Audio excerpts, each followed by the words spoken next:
Number 5, who you got? Has been good. So number 5, I'm going with Brandon Aiyuk, and it is kind of tough to say. I know we got a lot of Niners fans. Ooh, 5.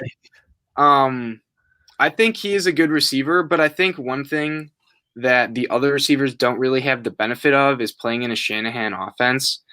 And he gets used creatively. You've seen him, run the ball, jet sweeps, those touch passes that we've mentioned. But that one play against the Philadelphia Eagles, his touchdown where he hurdled the man pretty much diving into the end zone, that was special. Yeah, he has been hurt, so maybe if we had a full season healthy Aiyuk, I could, rank him a little higher. But I do think he is a really good playmaker, and he's going to be fun to watch in the league. This is very upsetting. I promise Brandon Aiyuk is on my list, but he's a lot higher. I do think Blake made fair points about the way he's used. That does help him a lot. But for me, the thing is, I also think he's been hurt, his numbers. If you go back and watch how much he gets open and stuff just by the quarterback play he's had. I'm going to push back on this one. You made fair points, but for me, Brandon Aiyuk is higher. For me, number 5, I'm going to go with Henry Ruggs. I like Henry Ruggs a lot. I know his numbers aren't great. They're just the counting numbers are a little pedestrian with the 20 catches, 396 yards, and 2 touchdowns, including one which came from Greg Williams with one of the worst calls in NFL history, given game situation and call. But for me, the reason I like Henry Ruggs is that I think he's changed life for what the Raiders do on offense. Like, they have a lot of receivers, so they're kind of a receiver by committee with Nelson Aguilar. Brian Edwards is okay, he does some things. Zay Jones plays snaps. Hunter Renfrow is their slot guy. But Henry Ruggs' explosiveness and the fear that he creates for opposing defenses because of his ability to stretch the field and make big plays, I would say that's the reason he's my number 5 receiver. I think he's been extremely impactful. I like Henry Ruggs a lot. I wish he was higher than 5, but man, these rookie receivers are just insane. So, And, going into draft, this was touted as one of, if not the best rookie receiver class that we'd ever had. And especially with the game moving more towards offensive rule changes favoring them, that shows it even more. And on Ruggs, so I actually didn't have him in my top 5, but I think he does add an element of just explosiveness that he has sub 4.3 speed, and it's so rare in the NFL to have that. And then also someone who's just actually good at like route running they're hard to combine. You can name on one hand the amount of people like that. So I think he'll continue to develop. I agree with that. Real quick though, you mentioned how this was touted as one of the greatest receivers drafts ever. I think it's lived up, but the crazy thing is, I think 2019 is better when you stack up Deontay Johnson, Terry McLaurin, DK Metcalf, AJ Brown, and Debo. Yeah, you could definitely. I'm interested to see like the career arcs of all the players because that draft had a lot of second rounders. This one had a few first, but it's been spectacular in their own right. And this upcoming draft too is going to be insane for receivers. Jamar Chase.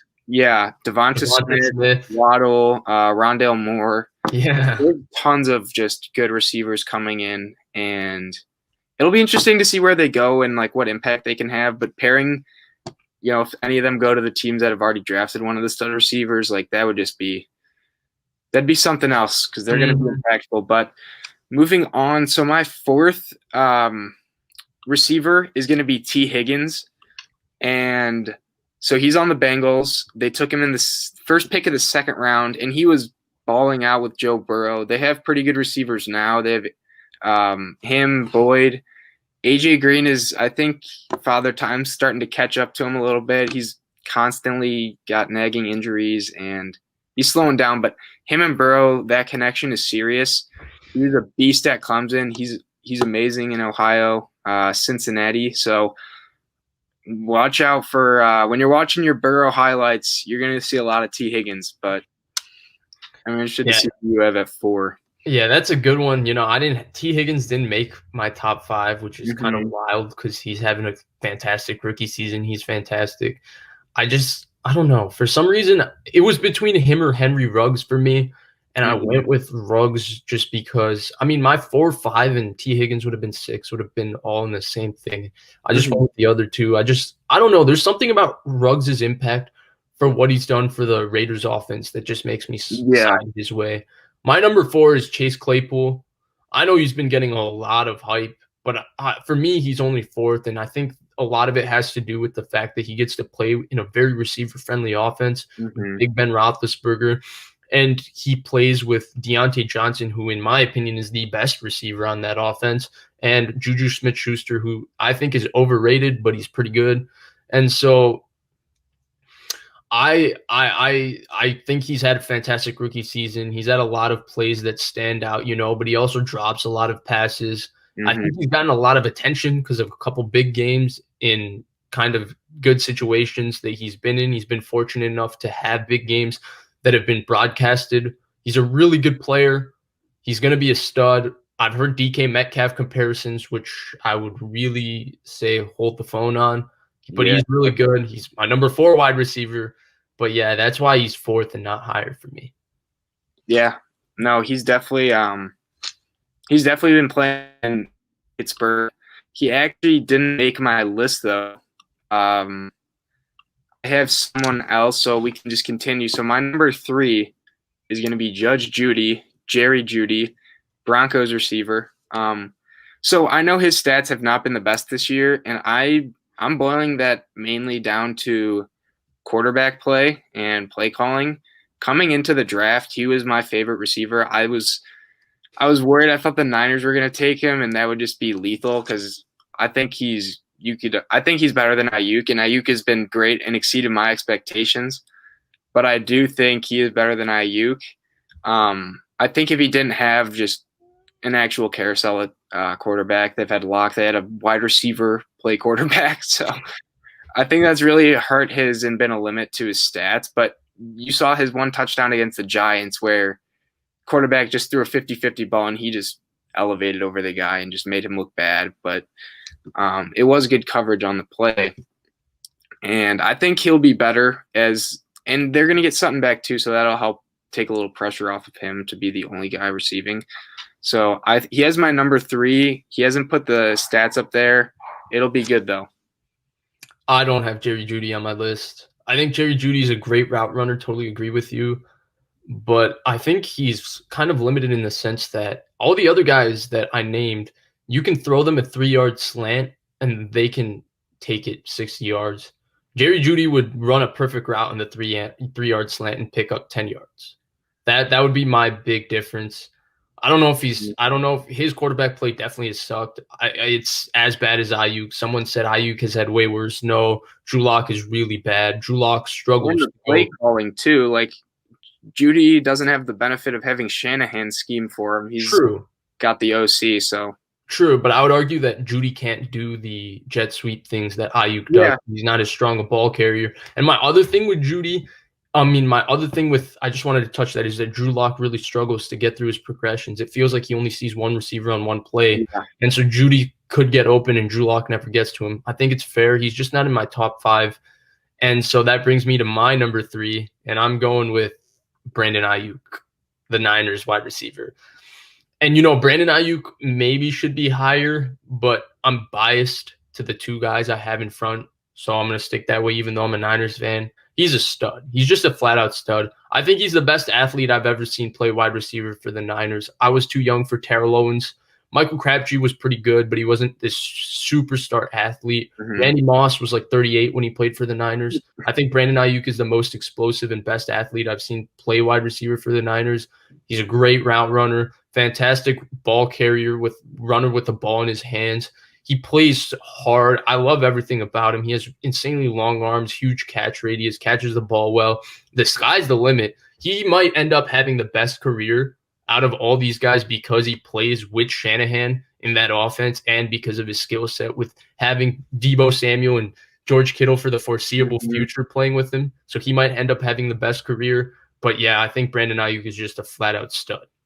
I'm with you on his ball carrier abilities. After the catch, I think he might be the best rookie.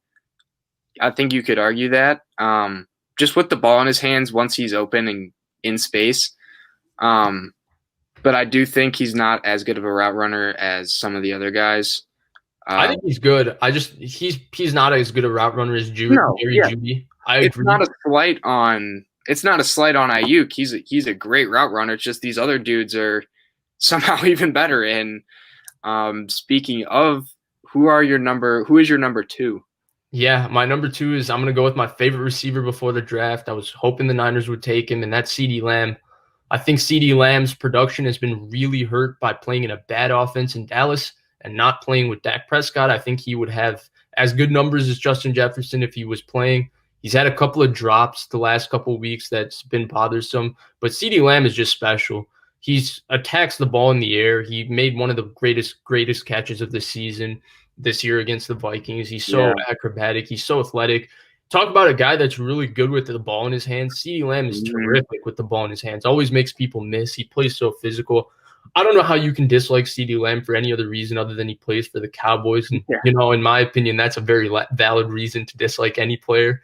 No, I'm just kidding. But yeah, CeeDee Lamb, someone put out Devontae Adams 2.0. That's who I see. A mixture of Devontae Adams and DeAndre Hopkins. He is so good. So my number 2 is a little different than yours.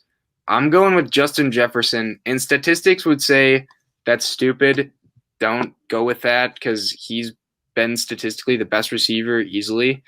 I really think what you mentioned with CD's quarterback play, but I'll talk about Jefferson. So they traded Diggs to the Vikings traded Diggs to the Bills for a first and then some change like 4th, 5th, and 6th round or something like that. And they took Jefferson, and he has filled in the shoes of Diggs and possibly even exceeded what Diggs was able to do, statistically speaking, of course. But yeah, he's been great. His route running is probably top 3 in the class. Him, CD, and Jeudy, you could honestly say any of them, and you could form a strong argument, right? But yeah, Jefferson's been killing teams with his route running, and having Thielen next to him too has been really, really good. And Cousins has been playing great the last 8 games. Yeah, no, he's definitely. He always does this. I feel every year, teetering forth between people say he's overrated, like he sucks, but then there's other people that point to like he's playing like an MVP right now, and I don't know. Kirk Cousins is an enigma of a player, but Jefferson has been special, and I'm scared for the Packers knowing we have to play against him for the next 5 years.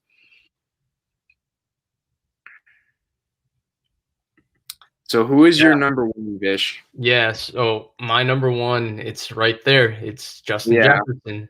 I loved Justin Jefferson before the draft. And, someone asked a question in the comments, why did teams miss out on Justin Jefferson? Well, Justin Jefferson wasn't the fastest guy, he's not the biggest guy. He just has great hands, great routes. And he basically, the other thing is Justin Jefferson is just in a spot that really uses what Justin Jefferson does well. Like everyone says Philly, but he would have been a horrible fit for Philly's offense. Like that's not where Justin Jefferson wouldn't be Justin Jefferson in Philly because their offense just isn't good. Gary Kubiak and what they do, it's a perfect fit for what Justin Jefferson does. He's just awesome.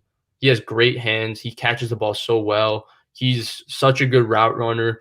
He's physical. He's great in tight spaces. He catches the ball in traffic really well. There's nothing really bad you can say about Justin Jefferson. He's phenomenal. And I know where you're going for number 1. Yeah. I'm a little upset with Brandon Aiyuk being at number 5. I'm a little upset with Jerry Jeudy being ahead of Brandon Aiyuk, but I think your number 1 is right on. At least from my standpoint, I'd be totally okay with this guy being number 1. Tell us who it is. Yeah, so I have CeeDee Lamb number 1. I know it's mentioned in the comments multiple times, the catch against the Vikings. That was just like unbelievable. Unbelievable. He was running a fade route, and the ball was not where it should have been, and he came back to it and just made such a good play on the ball. And if you look at his stats when he was with Dak before Dak's injury, I mean, he was easily the number 2 on that team. You could almost argue he was the number 1 on that team. I'd argue he's the number 1. Yeah, and coming into the season, people were like thinking, will he pass Gallup? Because Gallup was really, really good last year, 1,000-yard receiver, right? he passed him quick, and he passed Amari, in my opinion. So Me too. He's a beast. And getting back to the Anthony's question, I think one of the cons or downfalls of Jefferson in the draft was he played on this LSU offense that had studs all around. Everyone on that offense got drafted and landed on a team. Burrow was the number 1 pick. So I think that was one of the concerns with people. And, he's looked like he looked in college. Yeah. Absolute menace. The other question was he was primarily the slot guy, right? Because they had Terrace Marshall was going to be like a second-round pick this year, play on one side, and Jamar Chase played on the outside and the other side, and he won the Blickentoff Award. So he was basically primarily a slot guy. So I think maybe they had questions on whether he could play outside. Well, he definitely can play outside. Yeah. And then CeeDee Lamb was just exclusively an outside receiver for the most part in Oklahoma, and now he plays in the slot for Dallas. So they can do it all. I actually don't mind that you have CD up there. Also, I think it speaks volume to his play that, how all the Cowboys receivers wear number 88. CD has number 88. So he's the next great Cowboys receiver is what it's looking like. I'm not going to make any absolute statements yet, but he's going to be a beast. I don't like how he looks in number 88, to be honest. Just a side tangent. He's a little too skinny to wear number 88 for me. He's like, what does he go, like 195 pounds? Probably. I feel like Dez, Michael Irvin, they were like they were bigger, like stronger guys. I don't know. I mean, if he keeps catching touchdowns and putting up 100-yard games, you can't really complain, right? True, but I'd like to see CD. CD's just preference. I'd prefer to see you in a number in the teens.